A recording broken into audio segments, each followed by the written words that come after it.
Coming up on the Wrestling Brethren podcast, it is our version of an emergency podcast.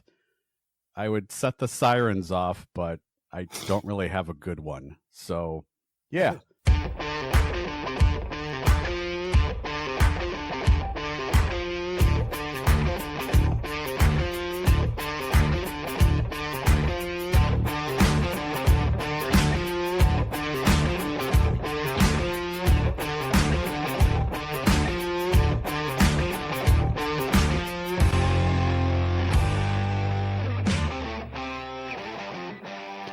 Welcome into the Wrestling Brethren podcast. This is episode 529. I'm your host, Josh Wiener. With me tonight is Jarrett Aubrey and Jarrett. How the hell are you?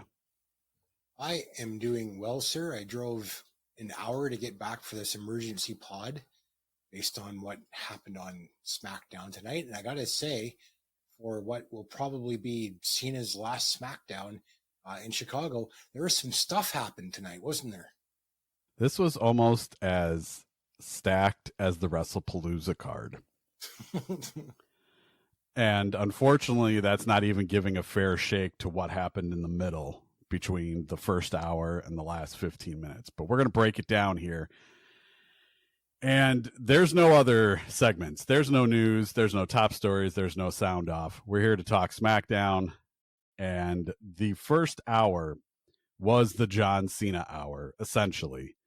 About 50 minutes plus commercials, or including commercials, I should say. John comes out. He cuts a promo on how he's performed during this farewell tour in the ring, how he's reacted, and how he's tried to give it his all. And he's never allowed himself to take in the moments because he wanted to give it all in the ring and perform. And he says tonight he just wants to have fun. And so he talked about his debut in this building. He's fought Triple H at WrestleMania in this building. And now he's having his final Smackdown appearance in this same building, which is so crazy to me because there are still 3 months left on his retirement tour, and he's not going to be on Smackdown anymore. But to end it in the same building where he debuted on Smackdown is so poetic. And the fact that they let him do that, and it was great. He even alluded to AJ Lee himself because he said the crowd he said something about the crowd willing things into existence that aren't even, that people didn't think were possible. The crowd starts chanting AJ Lee. He goes, "Oh, we're going to have some fun tonight." And I'm like, okay. Thanks for confirming, John. Yeah, right. AJ Lee confirmed, even though it was already confirmed. But so then he gets ready to leave, and I'm thinking to myself, well, cue the Lesnar guitar riff. And no, instead it was Sami Zayn interrupting. And Sami comes to the ring, and it's funny because the crowd pops for his music, but once Sami starts talking, they start booing him. Like, okay, Chicago crowd, whatever. I was just going to say, because Chicago reasons? Yeah, pretty much. So he said he's there to thank him for what he's done for everybody in the back. He's there to thank him for what he's done for him personally. When Sami debuted on the main roster, it was against John Cena in the open challenge for the United States title. And he said with John's permission, he would like to carry on that tradition and institute the Sami Zayn U.S. Open Challenge. And John said, you know, a champion, a fighting champion who's willing to give opportunities to those who might not normally get one. He goes, that's a hell of an idea. So he essentially gives his blessing, and then John goes to leave again, and Sami goes, whoa, wait, before you leave. It would be an honor if you were the first challenger for the United States title. And so he agrees, they get a ref out there, and they have a match. And it's a pretty damn good match. And here's the thing. John, in his recent matches, I guess recent 2 matches maybe, he's hitting signature spots of his opponents that he's had over his career. Now, previously, it was like the nod, he hit the Styles Clash in Paris, because he's not going to fit AJ Styles into his, last 3 months. So he thought he'd give him a nod with the Styles Clash. Well, tonight he hit a GTS, even though he's faced punk already. He hit a GTS. He tried to hit an RKO. Sammy got out of the way. He hit Edge's spear, even though Michael Cole called it the Big Dog's spear. Because, of course, we can't reference Edge because he's in AEW. But you could tell when Cena was in the corner, he was doing the mocking hair pull that Edge would do with his long hair. So you knew it was an ode to Edge. And he hits him with the spear. And it was just really good stuff. Sammy hits the exploder, hits the haluva kick. John kicks out. John hits an AA. Sammy kicks out. John goes to then hit the avalanche AA. And not only does he hit it, he yoinks Sammy off the top rope and like chucks him across the ring. And John then also falls, and they do that overhead aerial shot where both men are out in the middle of the ring. And as soon as he did that, I said, okay, now cue Lesnar's guitar riff. And sure enough, boom, boom, boom, boom, boom. I said, yep, that was predictable. And so Lesnar comes out, F5 to Sammy to get him out of the ring, F5 to John, pose, F5 to John, exits the ring, go to commercial. They come back from commercial. They show Brock and Gorilla. He says, hey, John, I'll see you at WrestlePalooza, bitch. And then walks off. And then they said, and it's official. So all that was the first 50 minutes. See, I was going to ask, when Sammy and John made the match, did they make it official before it happened? No, wrong show. Wrong general manager. Yeah.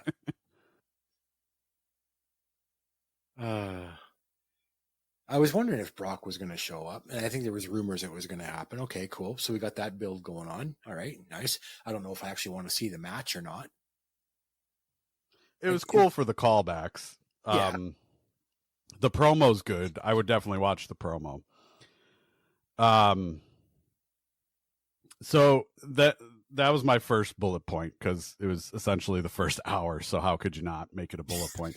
Plus, it was John's last Smackdown, which to me is so wild. We got October, November, December, and all that's in there is like 2 Raws, 2 PLEs, and a Saturday night's main event.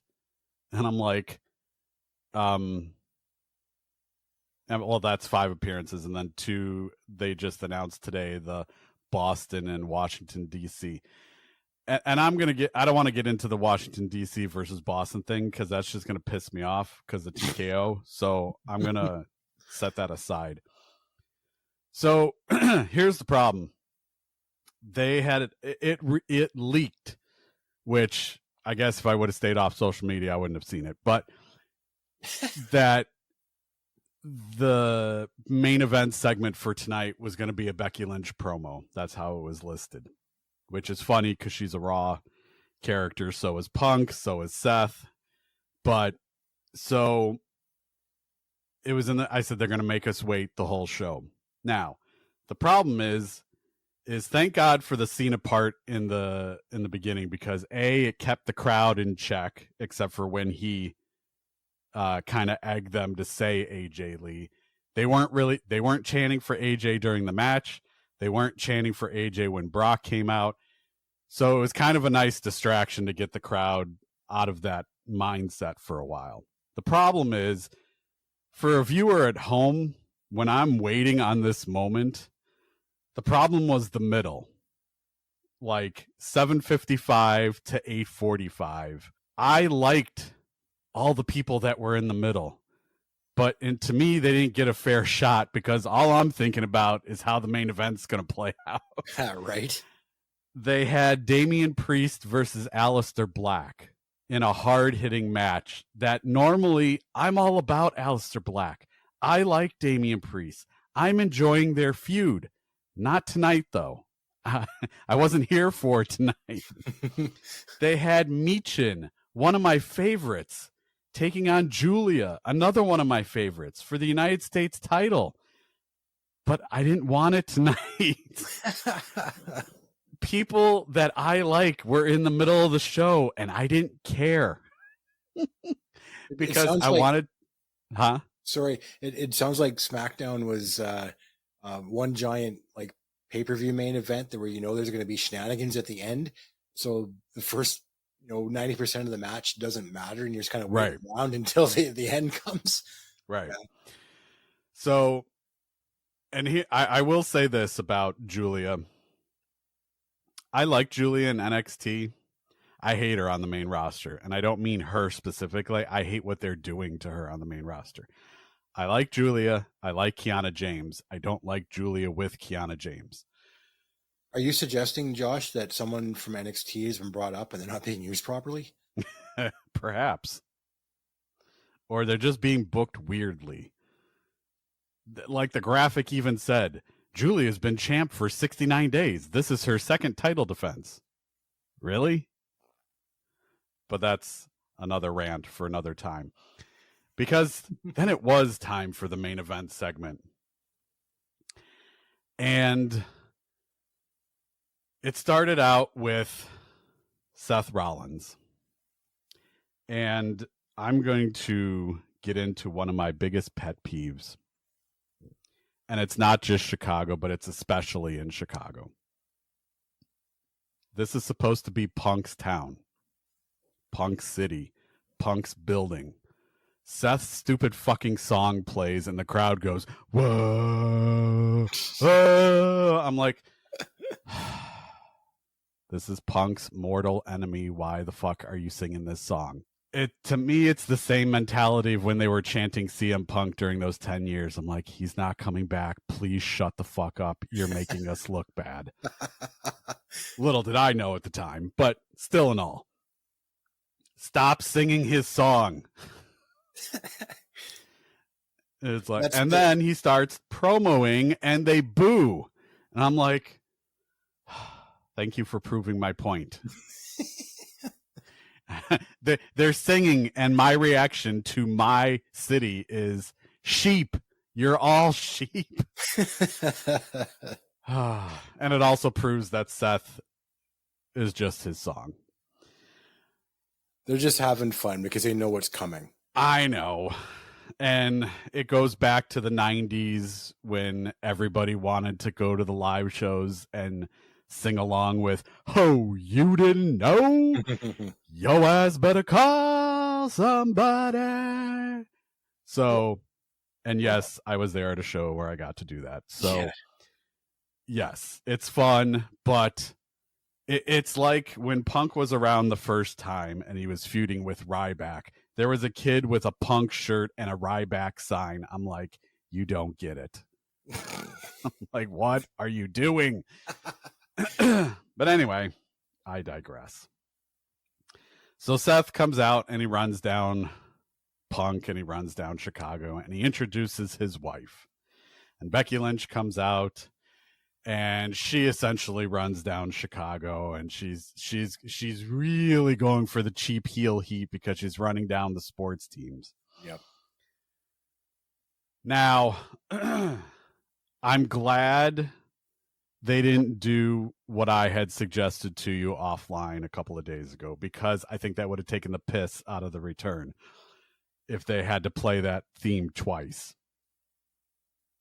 So I'm glad it didn't play out that way. But Becky tries to get the John Cena 2011 heel heat boos by saying, your sports teams suck. The Blackhawks suck. The Cubs suck. The White Sox suck. The Bulls suck. The best part was there was a Bulls player who's been involved in trade rumors all summer, and she goes, you suck so bad they're going to trade your ass. I was like, yes. She didn't mention the Bears, though, probably because her and Seth have season tickets, but you know. So then she says something about Punk, and of course, Punk's music hits, crowd goes banana. They start chanting CM Punk, and he comes in the ring. And basically, this whole time, Seth's in a skybox. And he's giving Becky one last chance, because this isn't about her. It's about her coward husband who's hiding in a skybox. And she goes, actually, it is about me. And she says, you know, how's your face? How's your pride? Yada, yada, yada. And then she's, before she starts smacking him around again, Punk says, this is Chicago. You don't think I've got shooters lined up to where I could call on one of my sisters to hop the rail and beat your ass. And Becky's like, oh, I'll take him on. Which one is it? And his actual sister raises her hand like she was about to go. His sister was ready. But it was funny. And then he says, you don't think I could call Bailey and have her come and beat your ass? And she's like, I beat her too. Who else you got? What other friends you have? And he says, you don't think that I could put a favor into the Eradicator, Rhea Ripley? And the crowd actually does pop for her name. And so then she starts smacking him around. He goes to exit. And he's saying, you know, I tried to leave you out of this because, as you know, as I know, as this whole crowd knows, I would never hit a lady. But thankfully, I have someone as the pop that she got. Dear God. But holy hell. I'm watching this on my phone, Josh. I said this to you in the pre-show. Yeah. I'm watching this on my phone, and I'm like, holy shit, what a pop. Like, that was, I can't even put a number of magnitude bigger than Pop's Punk was, or Punk's pop was. That was beyond nuclear. That was sick. And the thing was, it was expected. It was anticipated. Punk's was a complete surprise, even though some people thought he would show up. But when they hit the Papa H credits in the corner, everybody thought, well, all right, well, we don't need Punk, I guess. And then the music hits, and that place went apoplectic. Now, had this been a complete surprise, it probably would have even been louder. But that was an insane pop for an anticipated moment. That aside, the first thing I said was, holy shit, she hasn't aged at all. And then I fucking saw her abs. She is fucking shredded. I was waiting to say the exact same thing. Holy hell. So anyway, she comes out, hasn't changed in 10 years, skips down the ramp, skips around the ring, smiles at her husband, gets inside the ring, hits the pose on the ropes, and then lays waste to Becky Lynch. Then all we see on the rest of the show, the TV, is that she gets back in the ring, jumps into Punk's arms, Becky and Seth hightail. And that was the show. After the show, which I had a feeling, I thought they were going to get a localized promo, but instead, AJ grabbed the Intercontinental title, which Becky left in the ring, and they did some posing around the ring, and then they went back up the ramp, and then AJ decided she wanted to go back to the ring, so she goes back to the ring. She skips around with the Intercontinental title like she won it, and then she poses in the top turnbuckle in the corner. Punk looking like the proudest person I've ever seen. So happy that she could have her moment. She looks pleased to be there, like having a ball. And I've seen, as I said in the pre-show, I've seen social media clips. I've seen Triple H posted a video of her signing her contract beforehand. Somebody said multi-year, but I have no proof of that, so I don't know. It could be just multiple appearances. Yeah. It would be crazy if it was, no pun intended, if it was multi-year. That would be insane. Didn't Michael Cole say something that crazy was her superpower or something Yeah, like it's that? the title of her book. Oh, okay. Yeah, he had to get that plug in, that 10-year-old plug in there, or Yeah. however long ago it was she wrote the book. I have the book. It's a good book. But anyway, I've seen clips of people there live with the pop. I've seen clips of people crying that their favorite wrestler from 10 years ago was back. It's been a crazy night, to say the least.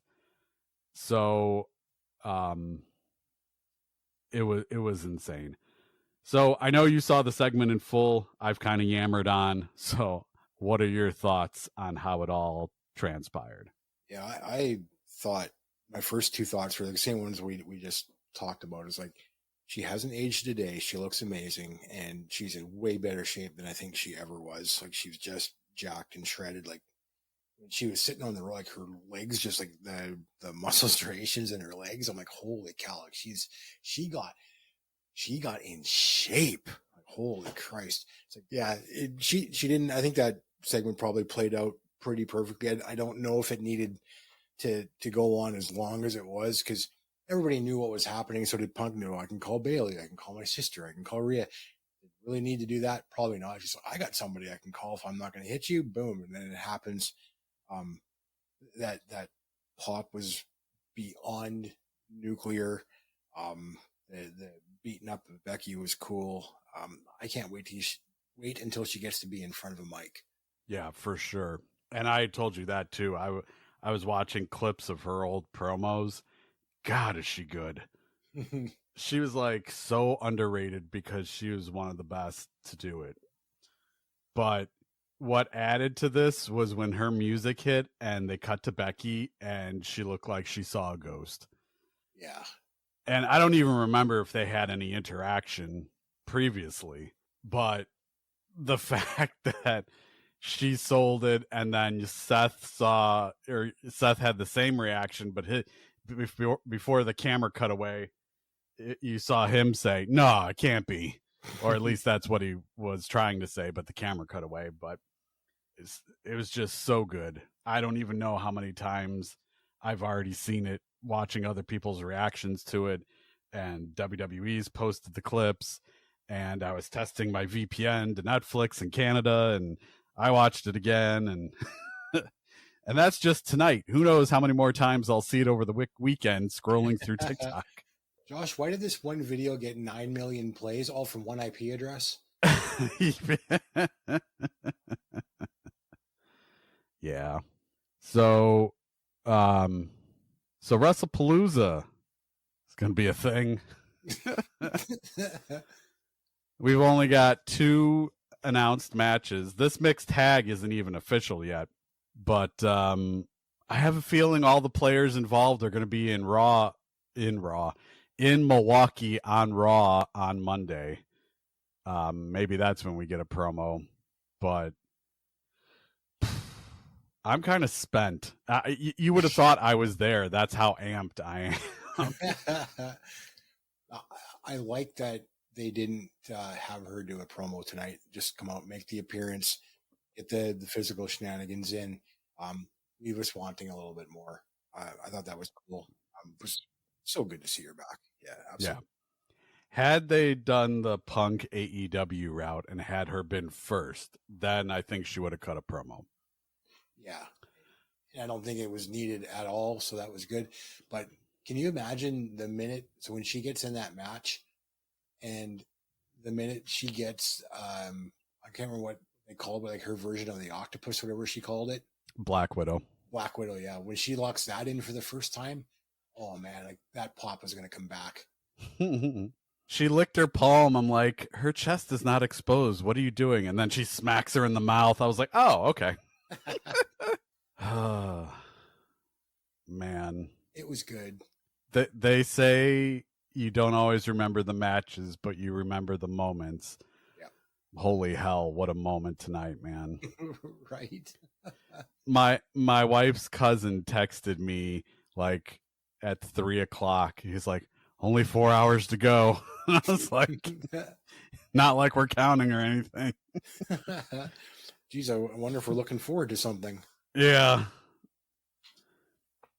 But yeah, it was just weird how they peppered the middle with stuff that Josh likes. Like normally this would have been a good SmackDown, but I in the middle I just didn't care. I'm like, what time is it? Let's go. When's the main event segment? When do we? Yeah, it's like let's get it on already. Well, good times. I can't wait. And somebody, actually, multiple people have posted, as it worked out 4 years ago today was All In, where CM Punk faced Darby Allin, which was his return to the ring. So September 5th, 2021, CM Punk returns to the ring in-ring action. September 5th, 2025, AJ Lee returns to WWE. It was just a little over 10 years ago. What did Cole say? 3,800 days or something like that? Yeah. Somebody had to have done the math to feed him that line. Yeah, she left the Raw after Mania 10 years ago.